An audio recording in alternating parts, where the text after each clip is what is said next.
जय माता की, जय गुरुवर की। भक्ति ज्ञान चिंतन चैनल पर आप सभी लोगों का, भाइयों बहनों का स्वागत है एक बार फिर से।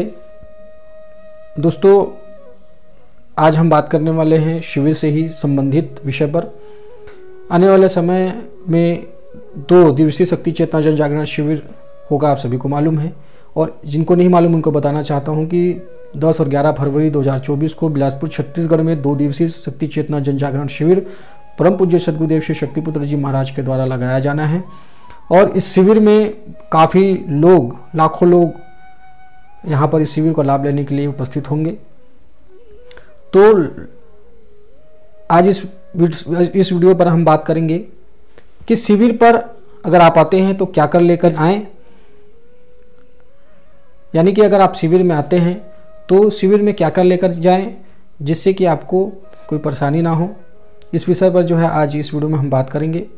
तो 10-11 फरवरी 2024 के बिलासपुर छत्तीसगढ़ में होने वाले शिविर में आपको लेकर के आना है। उसमें आपको जो है सबसे पहला प्रमुख बात जो है आपको रखनी है कि जितने लोग आप आएंगे, सबसे पहले आपको कपड़ा वगैरह की व्यवस्था तो आप तो रखते ही हैं।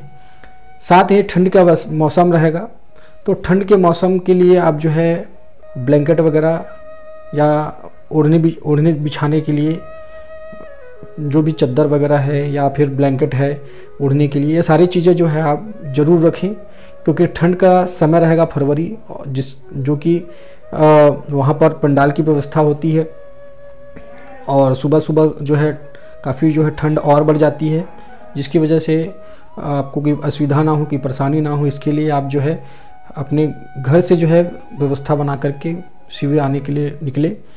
तो ब्लैंकेट आप रखें, बिछाने के लिए रखें। साथ में शाल, स्वेटर, ये सारी चीज़ें जो है आपको रखना है। अगर आप छोटे बच्चे रखते हैं तो छोटे बच्चों के लिए स्वेटर वगैरह आप रखें, स्वेटर रखें। यहाँ पर लगाने के लिए जो आता है टोपी वगैरह, वो गर्म टोपी वो आप रख सकते हैं, दस्ताना रख सकते हैं, स्वेटर, शॉल, कंबल, ये सारी चीज़ें जो है आपको रखना है ताकि किसी तरीके से आपको असुविधा ना हो। अगर आपके साथ में कोई बड़े बुजुर्ग व्यक्ति आ रहे हैं तो उनका विशेष ख्याल रखना है, उनके लिए भी गर्म कपड़े वगैरह रखना है। साथ ही आपको कुमकुम लगाने के लिए शक्ति जल रखना है, आईना, कंघी की व्यवस्था करके चलना है, जिससे कि किसी से मांगना ना पड़े। आपके पास में ऐसी व्यवस्था हो कि अगर आप जा रहे हैं तो, क्योंकि ये छोटे क्रम होते हैं, बहुत सारे लोगों को मालूम नहीं होता, जिसकी वजह से जो है बहुत सारी परेशानी उनको शिविर स्थल में पहुंचने के बाद एहसास होता है कि भैया हमको तो मालूम नहीं था, अगर हमको भी मालूम होता तो हम भी ये सामान रख के निकलते। तो इसलिए यह वीडियो बनाया जा रहा है कि आपको जानकारी हो। अगर जिनको जानकारी है उनको तो अच्छी बात है, जिनको जानकारी नहीं है उनके लिए वीडियो है। तो वो जो है आईना, कंघी, तेल, कुमकुम, शक्ति जल, ये सारा चीज़ें रखें। और ओढ़ने बिछाने का रखना है। 2 दिन आपको रुकना है वहाँ शिविर में, तो उसके लिए आपको नहाने धोने से संबंधित जो भी आपके कपड़े रहते हैं वो आपको रखना है। और ज़रूरी चीज़ जो है वो ये कि आपको कुछ दवाइयाँ जो है वो भी आपको अपने पास में रखना ज़रूरी है। जैसे आप सर दर्द, उल्टी, बुखार, इसके लिए आप जो है थोड़ा थोड़ा आप अपने पास में ज़रूर रखें गोलियाँ, क्योंकि इसकी ज़रूरत हो सकता है आपको रास्ते में पड़ जाए। तो ये सारी चीज़ के लिए आपको 2-4 जो है गोलियाँ आपको अपने पास में रखनी चाहिए, क्योंकि अगर नहीं पड़ती है आवश्यकता तो कोई बात नहीं, क्योंकि ज़्यादा खर्च उसमें नहीं होगा। लेकिन अगर पड़ती है तो उसके लिए आपको असुविधा हो सकती है।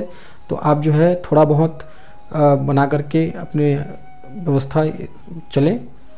तो आप जो है गोली रख सकते हैं सर दर्द की, बुखार की, और सर दर्द की, बुखार की, या अन्य जो उल्टी है उनकी। तो ये सारी चीज़ें जो है आपको घर से बना करके रखनी चाहिए। साथ ही शिविर में पहुंचने वाले भक्तों को बहुत सारी सुविधा रहती है, यानी कि वहाँ पर भी प्राथमिक उपचार की व्यवस्था होती है, तो उसकी दिक्कत नहीं है। साथ में आप जो है दंड ध्वज लेकर के आएँ, रक्षा कवच आप तो लगा के रखेंगे ही, तो आप रक्षा कवच रखना ना भूलें। साथ ही दंड ध्वज आपको रखना है। आपको घर में से जब निकले तो देख लें कि आप शंख रखे हैं कि नहीं रखे हैं, शंख भी आपको साथ में लेकर के चलना है। शंख, दंड ध्वज और रक्षा कवच इनको आपको साथ में रखना है। शक्ति जल की शिष्या भी आपको रखनी है, जिससे आप शिविर स्थल पहुँचे तो शक्ति जल का भी पान आप पूजन आराधना करने के बाद जो है अपने पास में हो तो हम पान कर सकें। तो उसके लिए आपको शीशी में भर करके एक शीशी रख लेनी है, जिससे आपको सुविधा हो जाए, शक्ति जल प्राप्त हो जाए।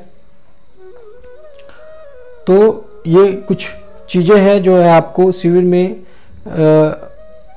ज़रूरी है कि आप जब निकले तो घर से ये सारी व्यवस्था जो है आप बना करके निकले। बिछाने के लिए कुछ रखे, ओढ़ने के लिए रखें, तो ये सारा चीज़ जो है वो आपको रखना है, ताकि शिविर स्थल में जब आप पहुँचे तो आपको कोई असुविधा ना हो, आपको कोई दिक्कत ना हो रुकने में, जिससे कि आपका जो 2 दिवसीय शिविर है वो बहुत ही अच्छे तरीके से जो है संपन्न हो और बिना किसी विघ्न के, बिना किसी तकलीफ़ के। क्योंकि ठंड का मौसम रहेगा, आप सभी जानते हैं दोस्तों कि ठंड का मौसम रहेगा फरवरी, और ठंड के समय में बहुत सारी दिक्कतें। वैसे तो दिन भर में तो हो सकता है आपको ठंड ना लगे, लेकिन जब रात्रि में आप जब विश्राम करेंगे, रात्रि में जब आराम करेंगे, सवेरे सवेरे में थोड़ा सा ठंड जो है और बढ़ जाता है। उस टाइम पे आपको लगे, आप अगर ये गर्म कपड़े रखना भूल जाएंगे तो आपको थोड़ी सी असुविधा होगी, दिक्कत होगी। तो उसके लिए आपको जो है ये सारी चीज़ें जो है आपको रखनी है। तो आप आई होप आप जो है समझ गए होंगे कि क्या क्या जो है शिविर में जब आएंगे तो क्या क्या आपको जो व्यवस्था करके अपने घर से निकलना है। तो ये सारी चीज़ें जो है आपको बना करके रखनी है। साथ ही आप रास्ते में निकलने के लिए आप जो है कुछ घर से कुछ खाने पीने की व्यवस्था भी आप अपने पास में रखें। सूखा आइटम आप जो है वो बना सकते हैं, जो 2-3 दिन तक चल जाता है, यानी सूखी सलौनी या जो भी सूखा आइटम जो आपको लगे ठीक, वो आप जो है अपने घर से रखें। गीला आइटम यानी कि जो सफ़र में खाया जा सके, तत्कालिक में जो कि 1-2 दिन रुकने में ख़राब हो जाती है, तो ऐसी चीज़ों को आप जो है अगर निकलते हैं तो वो कोशिश करें कि रास्ते में ही आप जो है उसे खा लें।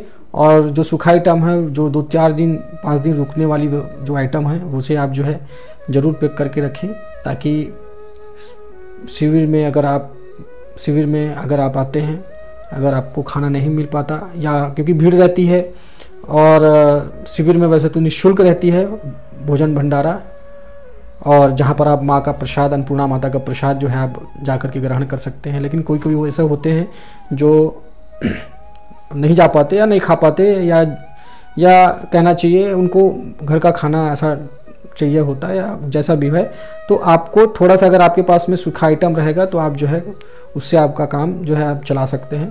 तो ये सारी जो चीज़ें हैं वो आपको रखना है ध्यान में जब आप शिविर में आएंगे। तो ये छोटी सी जानकारी थी आप सभी के लिए शिविर से संबंधित। तो कैसा लगा आप ज़रूर कमेंट करके बताएं, और साथ ही चैनल पर नए हो तो सब्सक्राइब ज़रूर कर दें दोस्तों। इसी तरीके के और वीडियोस जो है आपको इस चैनल पर मिलते रहेंगे।